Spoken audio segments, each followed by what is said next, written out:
The torn first pages is essentially a work, something that I've been working on for some years now. And at one level it was inspired by the incredible democracy movement in Burma, Myanmar, over the last several decades. And since I know a few Burmese students and Burmese activists in exile who live in New Delhi, which is where I live in, and I have seen them and worked with them a little bit, and I was extremely kind of moved by some of the experiences, as well as struck by the amazing resilience of this democracy movement, and had been wanting to do something. I also heard some years back about a bookshop owner in Mandalay who had there's a law in Burma that says passed by the military government, which is makes it compulsory or mandatory for a set of statements released by the military dictatorship, which must be printed on the first page of every published item.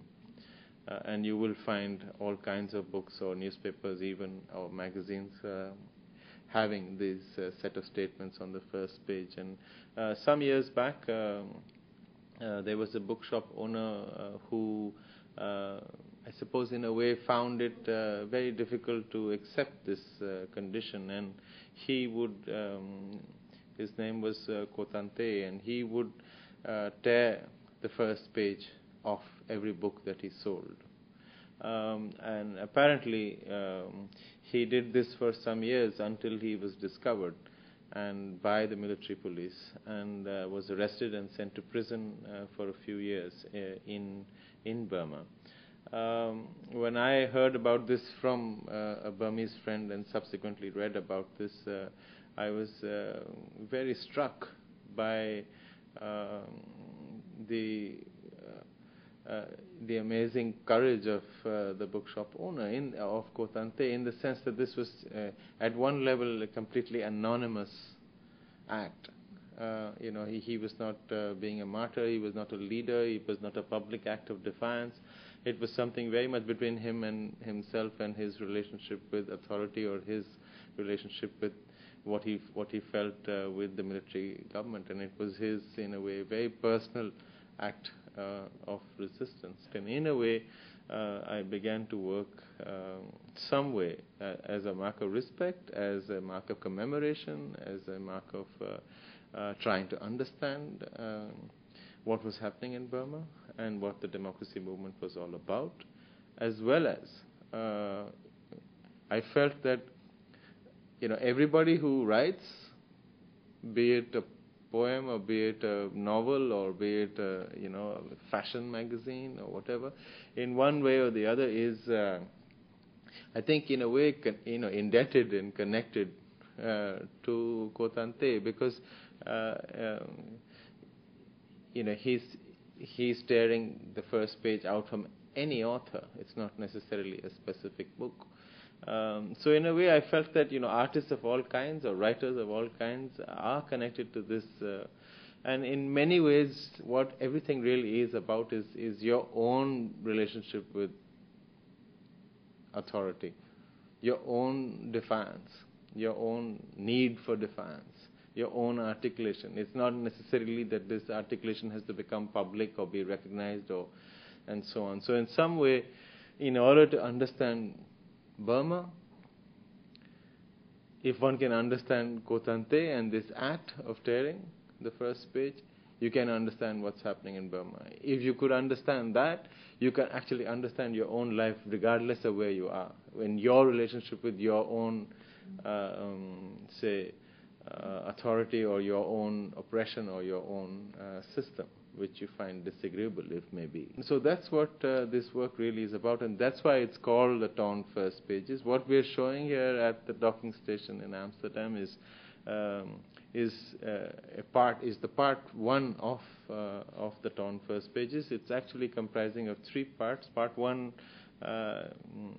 has very definite films, essentially about trying to understand what's the meaning of being in exile. What does it feel like? What does it feel like for for somebody who is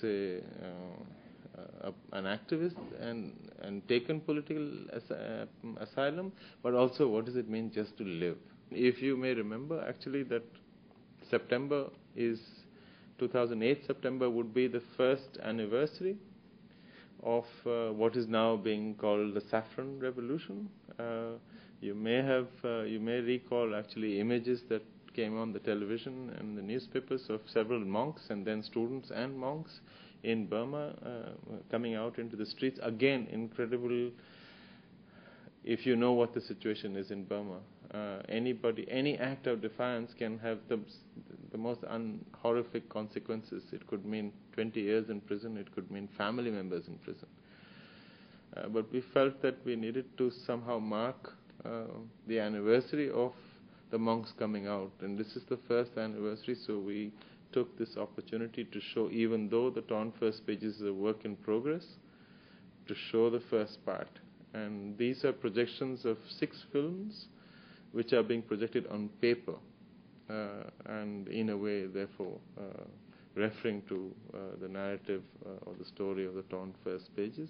It's also, in a way, by the time you get to part 3 and when the entire work is over, it's also necessary to remember that the only reason why you see the images or why you saw the images of what happened in September 2007, if you saw the monks out onto the street, you primarily saw it because they were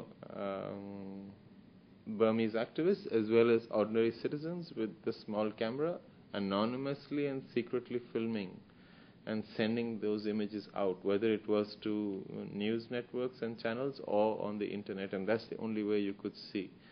So there are very few images of the massacres of the 60s and the 70s and 88, 88. There are, but 2007 you can see what happened and so on. So that's, in a way, the torn first pages is about presenting evidence of a terrible series of crimes, evidence of amazing resistance. In a way, it's about saying that maybe poetry also has a presence and has a validity in a court of law. You're talking about commemoration and then actualization, in a sense, as the word that you use. And in terms of remembering and the present, and is it only something that you put in the past? No, it isn't, because everything that you remember, there's a way to remember. And if you remember in a particular way, if you look in a particular way, you are looking only so that it clarifies you in the present. The purpose of clarifying you in the present is only so that you can take a step forward. And so in that sense, the act of remembering really is an act of moving forward in time. So if I am, therefore, remembering the man tearing the first page out of a book several years back, it may seem as if I am trying to commemorate an incident in the past, but if you look inside it, the moment you look, and if you look inside it in a certain way, it's possible for you to find answers to questions that are actually holding your own ankles in your own present. And so it's not about commemorating somebody else, it's actually about entering into a process of seeing and thinking and seeing and remembering and thinking and time, so that you unlock